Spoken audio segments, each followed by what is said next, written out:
เ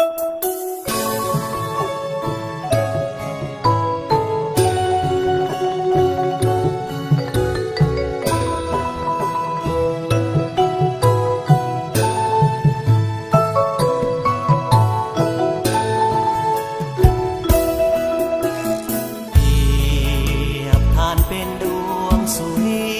ยาที่ได้ส่องแสงลงมาจากฟากฟ้า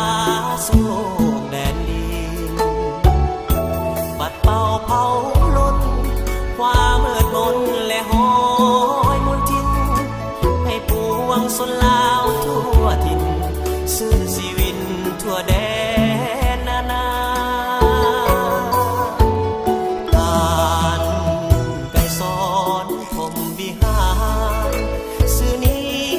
ต้องมานาน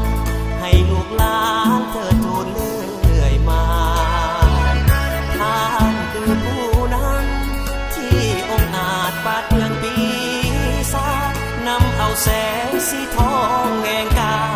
มาสู่ป่าสาได้อยู่สุขี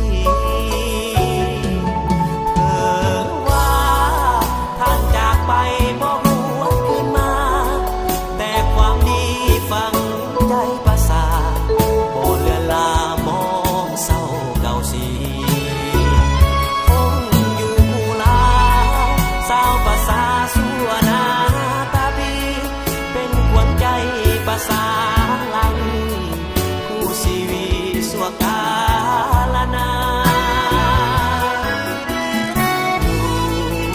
กหลานลาวจะเลือกคุณขอส่งพรส่งบุญให้ดวงวิญญาณสู่สวงสวรรค์ตราบสู่ดินฟ้าสาวภาษาขอปฏิญาณจะสร้างแปลงดินแดนเมืองบ้านให้รุ่งเรืองเจริญถาว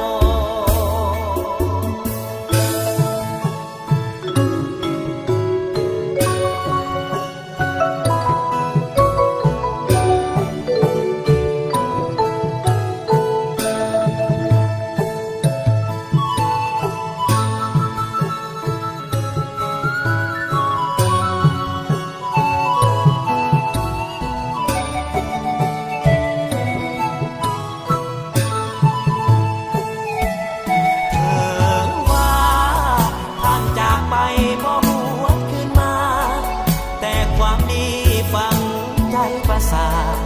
บ่เลือนลามองเศร้าเก่าสีคงอยู่ผู้ลาสาวภาษาสัวนาตาบีเป็นขวัญใจภาษาลังคู่ชีวิตสัวกาลนาลูกหลานลาวจะเลือกบุญคุณ